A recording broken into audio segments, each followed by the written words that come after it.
Bonjour, je m'appelle Sophia Fabian, je suis allemande et je vis à Paris, et je n'ai pas d'accent, ou pas beaucoup d'accent en français à ce qu'on me dit, hem, parce que, j'ai fait un collège français, j'ai appris très, très tôt, mais mes parents sont allemands, j'ai grandi dans la culture allemande, et donc un jour, à Berlin, il me fallait trouver un nouvel appart. J'ai mis une annonce, sur Facebook, un ami de ma sœur m'a répondu, Vincent, très sympa, et du coup on a fait cette colocation à Schöneberg à Berlin, et c'était très beau. Schöneberg, c'est un quartier ultra beau, très vert, beaucoup de familles, très central quand même.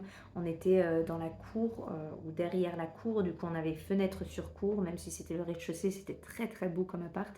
On payait quasiment rien, moi je payais 200 € pour la chambre et lui 250, du coup c'était vraiment, vraiment peu cher. Il y avait un seul problème, et ça c'était, que Vincent n'était pas, habitué à vivre avec quelqu'un d'autre, sauf sa mère, et du coup, il avait des habitudes un peu dégueulasses. Je vais vous épargner, les histoires de la salle de bain, mais disons qu'il y avait beaucoup de poils, et il faisait des choses bizarres avec le papier toilette. Voilà, mais je peux pas en dire plus parce que c'est vraiment trop, trop dégueulasse. Pardon. Du coup, disons, la cuisine, c'était déjà assez hard. Ah, ou en général, il a jamais pris l'aspirateur en main, et quand il l'a fait, c'était parce que je lui demandais de le faire. C'était, assez curieux, il y avait pas de ménage, tout court. Il était très content quand il, sortait la poubelle, et moi, du coup, je faisais le ménage, autant que je pouvais, et ça allait, du coup, en général, sauf sa chambre, et j'allais jamais dans sa chambre. C'était un fumeur de pétards. Il restait en général toute la journée dans sa chambre, il n'avait pas de travail à ce moment-là.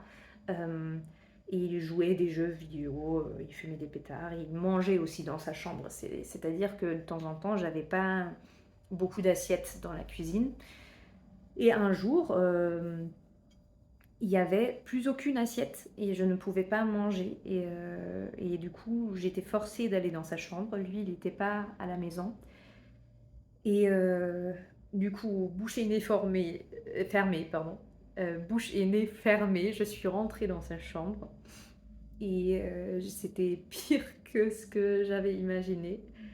Il, il avait laissé toutes ses fringues un peu partout, au sol, sur les meubles.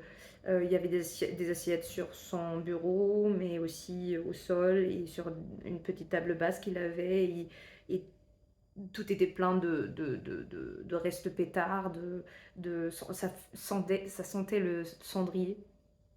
Et j'arrive pas à faire cette vidéo en dessous de 3 minutes. En tout cas, j'ai cherché une assiette dans cette chambre, et je suis allée dans la cuisine, je me suis préparée à manger, et je suis pas restée très longtemps de plus dans cet appartement. Voilà, ma petite histoire.